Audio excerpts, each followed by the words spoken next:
The Nautilus, first atomic submarine, launches a new era in naval history. Mrs. Dwight Eisenhower arrives for the ceremonies. The First Lady, momentarily distracted, must swing quickly to christen the underseas giant. Majestically, the fabulous submarine slides down the ways. Built at a cost of $50 million, she will be able to circle the globe in 29 days without resurfacing on a few nuggets of uranium.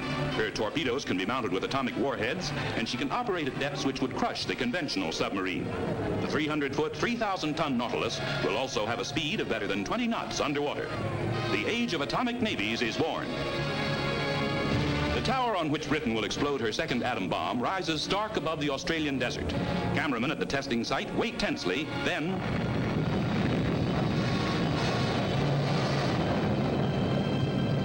Photographed from 13 miles away, the familiar atomic mushroom pours its deadly cloud of radioactive vapor toward the sky. Scientists term the test a complete success, another milestone in the atomic age.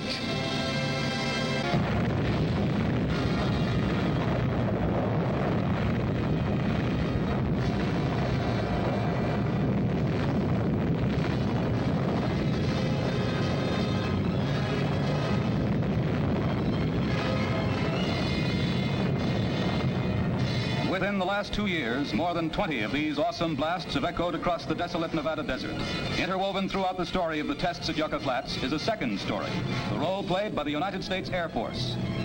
2 Air Force sniffer planes fall the assignment of invading the atomic cloud to gather specimens of radioactive particles for analysis by nuclear scientists. The sniffers carry filter traps mounted on the wings and fuselage during their cloud sampling missions. Their crews do a job considered impossible a few years ago. Today, advanced techniques permit the men to stay inside the radioactive cloud for a time without harm. Other Air Force experiments probe the effects of the blinding atomic light on the eyes of aircraft crewmen. Many types of goggles and protective lenses are tested. The volunteers will look directly at the fierce fireball flare of the atomic burst. Quickly, the men turn to instruments which record the effects of the searing flash. The tests go on. Aircraft, some obsolete, some new, are staked out at various angles from the blast, for we must learn how to protect our fighters and bombers.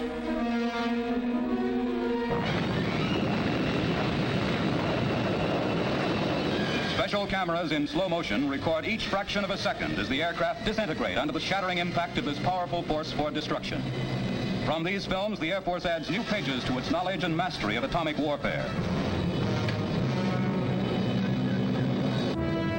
Now, at a closely guarded airstrip, the most dangerous mission of all is about to begin. A B-50 waits to be loaded. For security reasons, the screen must be partially blacked out as an atom bomb is raised into position under the eyes of the supervising engineer.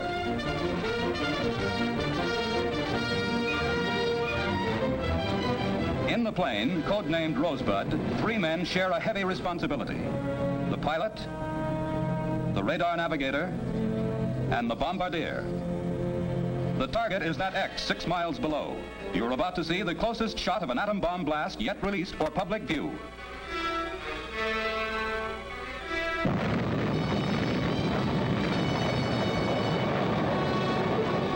This is the story of America's ever-expanding atomic weapons program. This, within security limits, is the role played by the Air Force.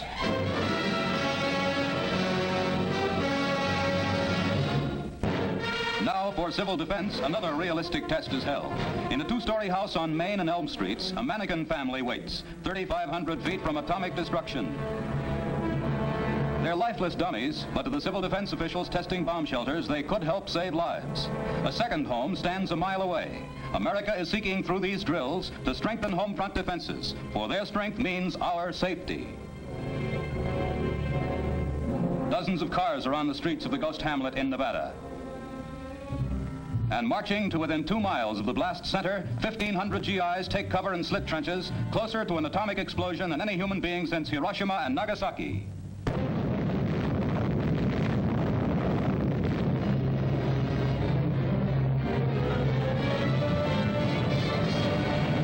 The blast's blinding flash silhouettes observers 7 miles away. Then its ugly mushroom cloud swirls skyward. Within an hour, the dirt-caked troops, all safe, have abandoned their foxholes and are pushing through a veil of dust as GIs pointing Geiger counters lead the way. The closest house is leveled by the blast, equal to 15,000 tons of TNT, but small as A-bombs go. The second building, 7,500 feet from the explosion, still stands. Although protected by every device known to atomic scientists, troops are unable to penetrate to the blast center for many hours because of the deadly radioactive contamination shrouding the area. Val Peterson, Civil Defense Director, warns us to prepare, for this could be your house and your window. Here again, the atomic blast. 3,500 feet away, a split second later,